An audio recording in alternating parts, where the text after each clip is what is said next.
जम्मू और सांबा के बीच हाईवे पर नानके चक में आज तक कई लोगों की जानें ले चुका ब्लैक स्पॉट अब जल्द खत्म होने वाला है। इस इलाके में अंडरपास का काम लगभग मुकम्मल हो गया, जिसे अगले करीब एक हफ्ते तक यातायात के लिए खोल दिया जाएगा।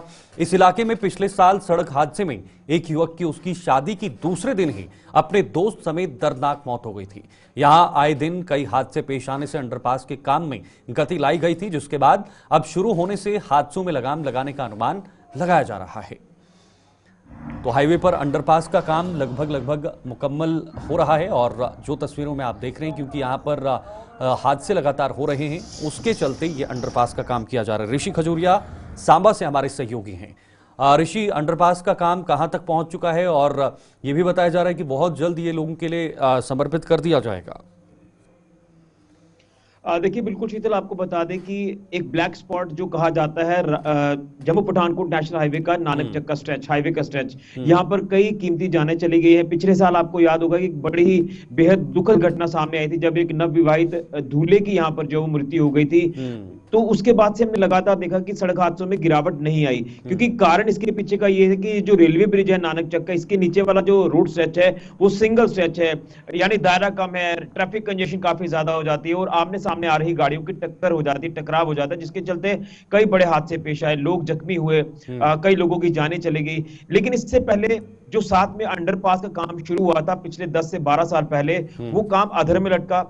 रेलवे अथॉरिटीज और नेशनल हाईवे अथॉरिटी की कोई कम्युनिकेशन नहीं बन पाई। लेकिन समय के हिसाब से और यहाँ जो लगातार दुर्घटनाएं पेश आ रही थी, उसके बाद लोगों ने आवाज उठाई, सरकारों तक आवाज पहुंचाई, अथॉरिटीज तक बात पहुंचाई। उसके बाद इसमें संज्ञान लिया गया। नेशनल हाईवे अथॉरिटी और रेलवे अथॉरिटी इसमें कम्युनिकेट करते हैं और इसमें टेक्निकल स्किल्स का इस्तेमाल करते हुए रेलवे ब्रिज जो है, रेलवे की आवाजाही प्रभावित ना हो, रेल यहाँ से आराम से गुजरे, जिसको लेकर यहाँ पर एक टेम्पररी लोहे का ब्रिज बनाया गया, क्योंकि नीचे अंडरपास था, वो उसी ट्रेन के ब्रिज के नीचे से निकल रहा है। तो यहां पर अंडरपास को जिस जगह पर बनाया गया था, वहां से टेक्निकल स्किल्स को यूज करते हुए इस अंडरपास को धकेला गया, यानी पुश किया गया इसको आगे।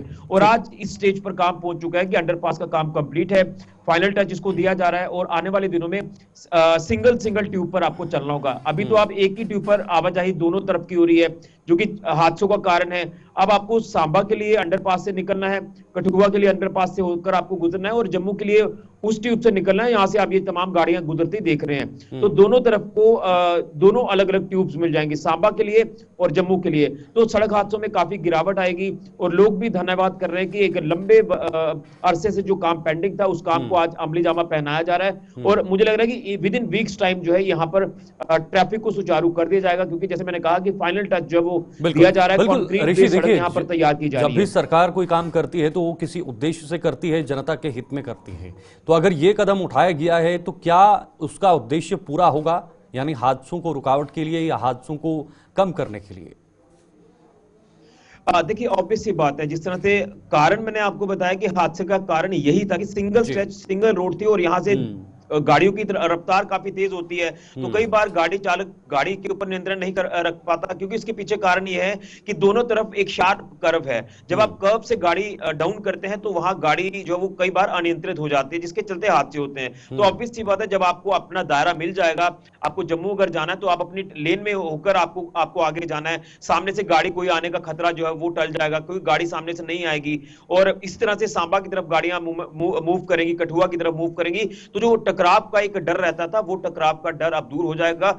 और सही कहा आपने कि 100% जो वो हादसों में गिरावट आएगी। हालांकि हाईवे है, हादसे होते रहते हैं और खासतौर पर कई बार गाड़ियां अनियंत्रित हो जाती हैं, लेकिन जो इस तरह से हादसे पेश आते थे, जो कीमती जाने जहां जाती थी, उससे काफी हद तक राहत मिलेगी। और कहीं ना कहीं लोगों का, यहाँ के जो लोग हैं, खासतौर पर जनप्रतिनिधियों की बात करें तो उनका भी ये कहना है कि जब ये काम पूरी तरह से कंप्लीट हो जाएगा, इसे सुचारू किया जाएगा ट्रैफिक के लिए, तो उन लोगों को भी श्रद्धांजलि होगी, उन लोगों की भी आत्मा को शांति मिलेगी जो आज दुनिया में नहीं है, यहां पर पेश आए सड़क हादसों में जिन लोगों ने जान गंवाई। तो एक बड़ा प्रोजेक्ट कंप्लीट हो रहा है, इसमें धन्यवाद मैं करूंगा।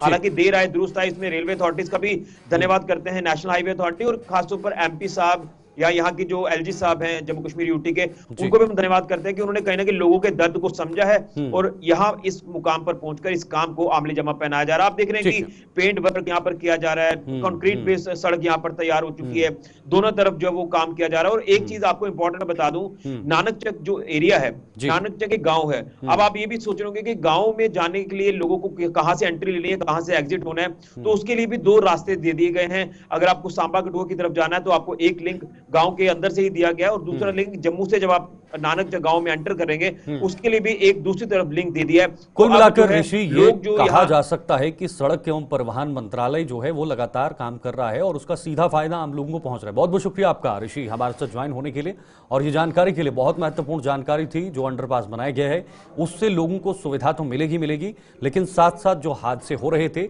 उसमें भी कमी देखने को मिलती